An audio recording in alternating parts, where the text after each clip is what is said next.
Let's start with the weekend action then, because obviously the top three all won. Arsenal's performance, though, not so convincing. Do you feel that was kind of coming, though, judging by the performances that have been happening? They've conceded a few late goals. Yeah. You think of Sunderland, Aston Villa, now that Wolves one. It was a huge goal for them, that. I think psychologically more than just the points as well. It almost felt like... I mean, listening to people after the game, it almost felt like they'd lost the league if they would have finished 1-1. That's how they feel at the moment a little bit, you know, with Manchester City coming, putting a bit of pressure on. But I think that the one thing to take from it, even though it wasn't Jesus' goal, it was given as an own goal, you know, the impact he's had coming back in the last few weeks, and I think he's got a big part to play for Arsenal going forward. I really do. They've got a lot of options now in the centre forward position. That's something we're going to get into tonight with Carragher and Giroud. So yeah, it should be interesting. I don't feel right now that they've got a real out and out world class striker or player who can play in that position, but they've got a lot of players who have got a lot of qualities that I think they'll have to use all of them between now and the end of the season. Yeah, their strength in depth is really good, isn't it? You mentioned City, they're coming up along the rails, aren't they? And another exquisite performance from them, you'd have to say, this weekend. I'd call it exquisite result. I think performance-wise, I think Crystal Palace played really well in the first half and probably would be a little bit disappointed that they didn't go in front. Actually, I think Glasner after the game said that was a better performance from Crystal Palace than he had in the cup final, where they beat where they beat Man City at Wembley. But Manchester City rode the luck, but when you've got a fella like him up front, it's just one chance and it's a goal. And I mean, he's just absolutely phenomenal, isn't he? You just never think he's going to miss every time he gets a chance. And again, that's a big worry for Arsenal as well going forward.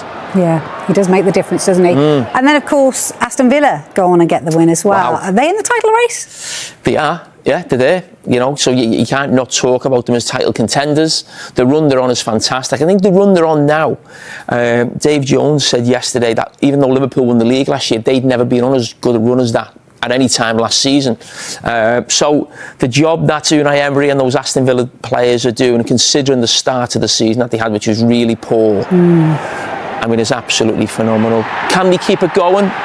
The only way they can keep it going is if that guy keeps going, Morgan Rogers. We said yesterday on Extra Time that for Aston Villa to have a genuine chance of the title, they'll need one of their players to be in the running for PFA Player of the Year, basically be one of the best players in the Premier League. He's the only one who I can see who can actually do that. He won the PFA Young Player of the Year last year. Could he go on and do the double and do it this year? Yeah, you'd think he could in the form that he's in. I think if he keeps going the way he is, certainly had a slow start to the season, but the run he's in right now, if that keeps going, Villa keep winning as well, he's got a great shot. You've been waxing lyrical about his manager as well, Unai Emery. What makes him so special then? And you think he's, what, the second best manager in the Premier League at the moment? Listen, there's no doubt Pep Guardiola is arguably the greatest manager in the world right now, maybe ever. So it takes a lot to beat him with his accomplishments. But, you know, you think of Slot, did a brilliant job with the Premier League. You think of Arteta, the job he's done at Arsenal as well. But you think of the body of work Unai Emery's done in different countries, different clubs, the trophies he's won. Yeah, you think of experience and quality, longevity in the game as well. I think there's only Pep who can, as I said, eclipse him. OK, you mentioned, we saw a bit of Foden, didn't we, in the Manchester City game as well, and you obviously mentioned Rodgers as well. Palmer obviously scored as well at the weekend. How do you see England's number 10 sort of shaping up? Where do you see that? Wow. It's pretty impressive, isn't it? It's really tough. And we actually thought it was tough just because we had Bellingham, Palmer and Foden. No one was really bringing Morgan Rodgers to the party at all, but credit to Thomas Tuchel. He hasn't gone with the big names. He's gone who he thinks is better for his system and how he wants to play. And it's been Morgan Rodgers. Bellingham, I think, had it in the last game, so it'll be really interesting how he tries to fit him in. He's mentioned Phil Foden almost like a false nine or a centre forward at different times in the last camp. But he is a special talent. You know, he was one of the players of the years, I think, a year or so ago as well. Last season probably wasn't at his best at some stages of the season, but then you look at what he does to PSG in the final of the World Club Cup, and they were the best team in the world last season. So he's a special player as well. And how do you fit them all in? I don't know. That's what he's paid for. Exactly, he is paid a little bit of money to do that. We were talking about Chelsea as well. What did you make of Enzo Maresca's comments there? Do you think there's something going on behind the scenes that's not quite right there at the moment? Yeah, something isn't right at Chelsea, whether this has been brewing for a while or it's something just over the last sort of week, 10 days, when you go off the quotes of Maresca and that he hasn't had much support in the last 48 hours on the back of the defeat in Atalanta.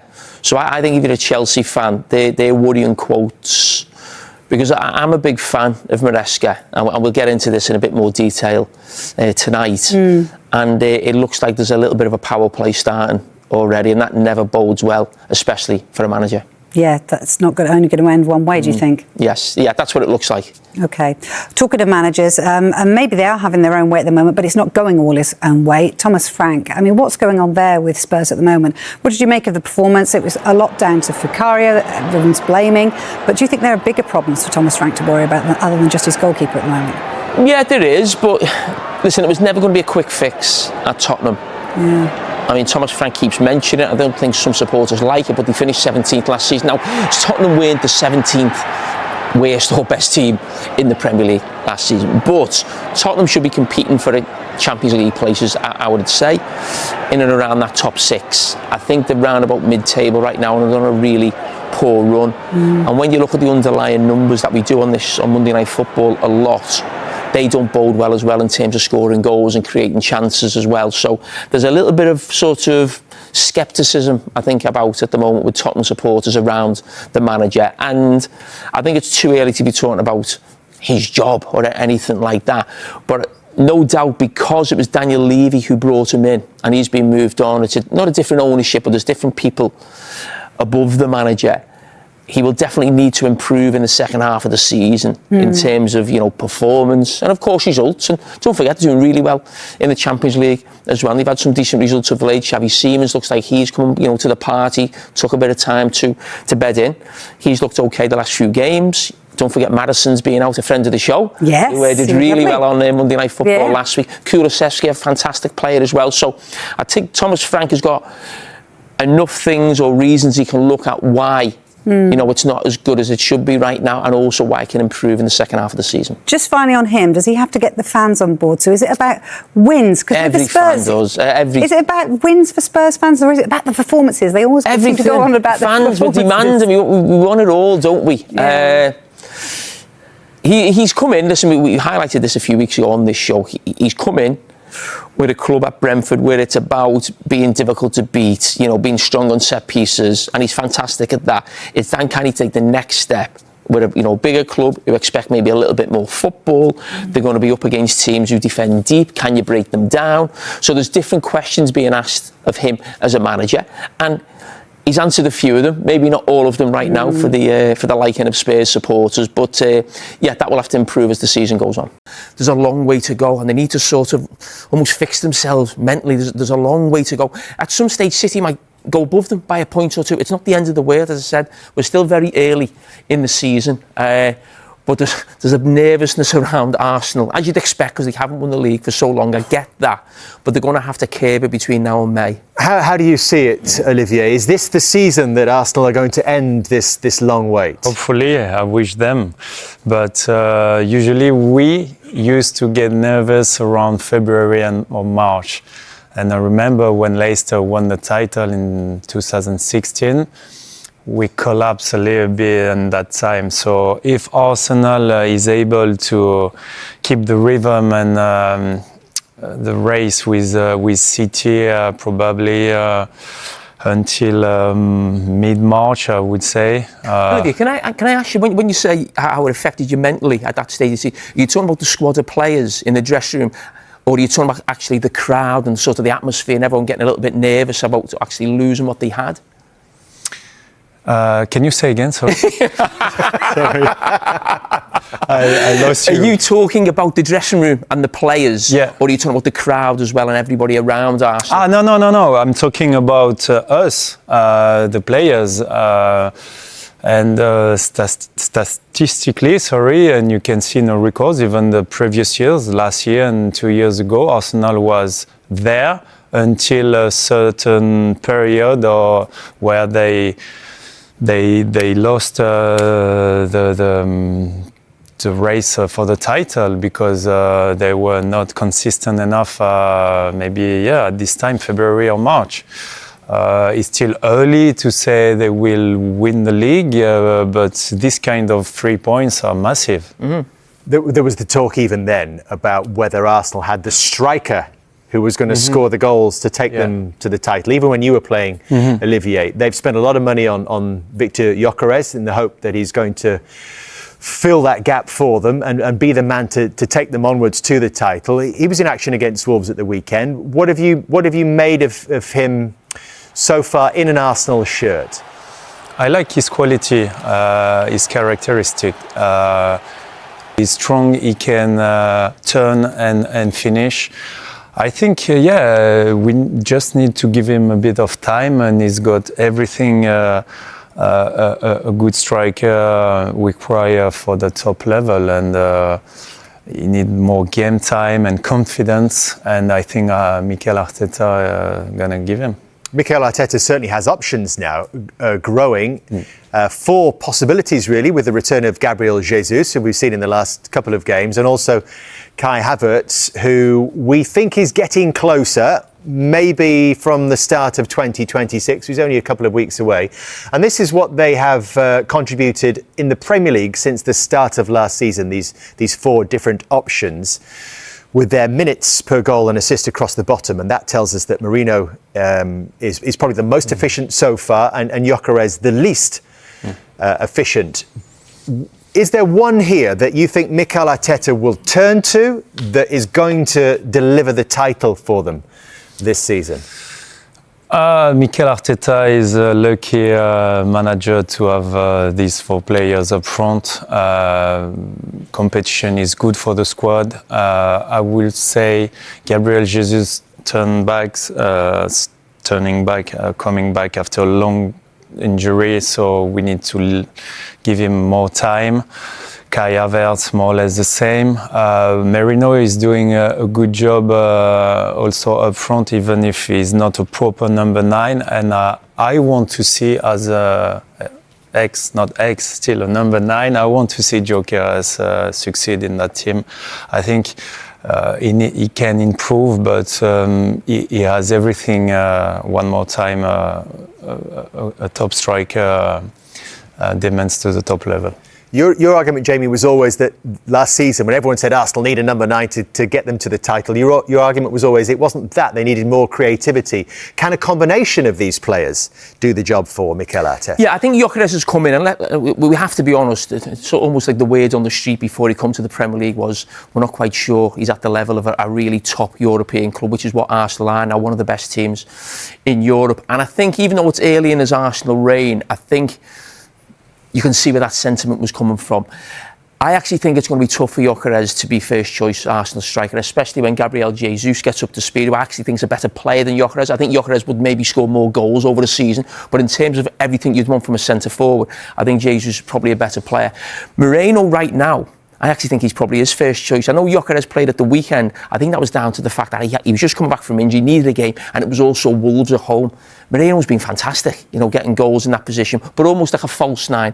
Havertz again is almost another version of that. So you've almost got a bit of, variety there with a really good striker, a goal scorer, and players who almost play the false 9 position as well. So I actually think they're going to need all 4 of them if they're going to go on and win the title. I don't think any of them is almost the guy who's this world-class striker that Arsenal have been after since maybe, Van Persie, Thierry Henry, Ian Wright. Mm-hmm. No, not me. Don't put all the pressure on one player. You're a World Cup winner. You're a World Cup winner. I like it because you need different type of striker to win the league. And unless you have Erling Haaland. Unless you have Erling Haaland and all the players feeding him with great balls. But he's amazing. Leandro Trossard proved to be the perfect antidote to Arsenal's attacking frustrations, following Mikel Arteta's candid remarks about Victor Gyökeres. Gyökeres may have struggled to truly impress since his summer arrival at Arsenal, but over the weekend, there was finally a glimpse of what he is capable of.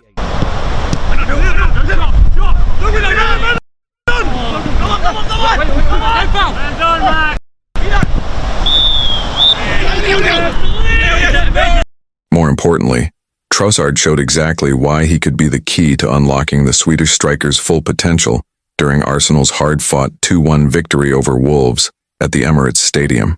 The 31-year-old winger injected fresh energy into Mikel Arteta's side on Saturday night and helped breathe new life into the Gunners' attack. Shortly after replacing Gabriel Martinelli in the second half, Arsenal found the breakthrough. While Trossard did not directly contribute to either the opening goal or the dramatic stoppage time winner, his influence on the game was undeniable. Trossard took control of proceedings, dictating the tempo and pulling the strings down the left flank. Time and again, he dismantled Wolves' compact defensive setup, releasing Miles Lewis-Skelly into space, picking out Declan Rice on the edge of the box, and crucially, feeding Gyökeres with intelligent, well-timed passes. Operating as a creative hub, the Belgian showcased his playmaking qualities, delivering sharp, purposeful distribution. His introduction completely shifted the momentum of the match, and for the first time in weeks, Arsenal's $64 million striker briefly looked like a genuine threat. Before Trossard's arrival, Gyökeres endured a frustrating and ineffective outing in attack.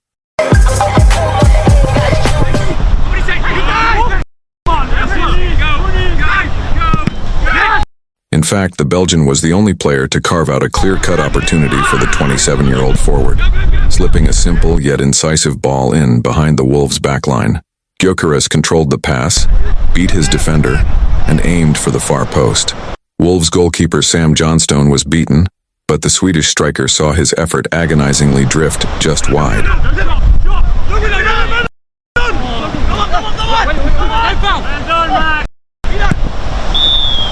If Arteta truly wants to get the best out of Gyökeres, then granting Trossard a more prominent role in the starting 11th could be the solution. Speaking to TNT Sports after the win, the Arsenal manager openly addressed the challenges facing his marquee signing. "It's a collaboration between the two," Arteta explained. "He was in some really good positions, but the ball didn't arrive quickly enough, accurately enough, or with the precision a number 9 needs to score."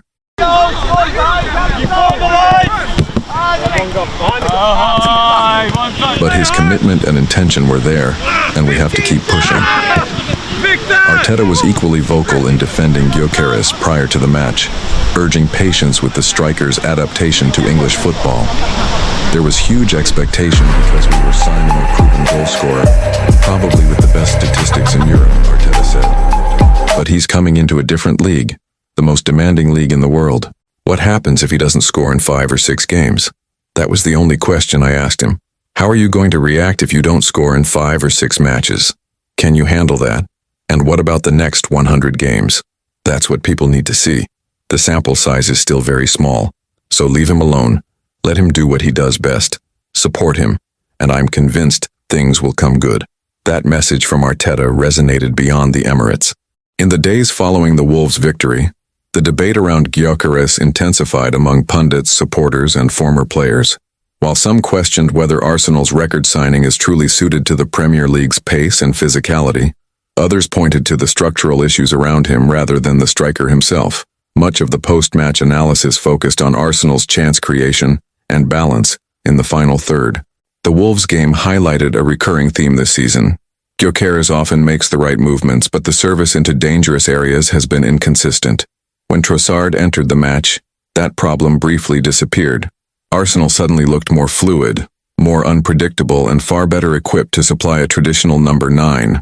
Former players speaking on television and radio were quick to note the contrast. With Trossard drifting inside and linking play, Arsenal's attacking shape became more compact, allowing Gyökeres to stay higher up the pitch and occupy central defenders. That, in turn, created space for midfield runners like Rice and Ødegaard to arrive late in the box. It was a glimpse of an attacking formula that Arsenal have rarely sustained this season. The reaction from supporters has been equally divided. While frustration with Gyökeres' goal return remains, there is growing appreciation for his work rate, physical presence, and willingness to press from the front. Many fans now see Trossard as the missing connector, the player who can translate Gyökeres' movement into genuine scoring opportunities. Internally, Arteta faces an important decision. Persisting with a front line that isolates Gyökeres risks damaging the striker's confidence, especially with tougher fixtures on the horizon. At the same time, promoting Trossard to a regular starting role could mean reshuffling wide positions and reducing Martinelli's minutes, a bold call that would not come without consequences.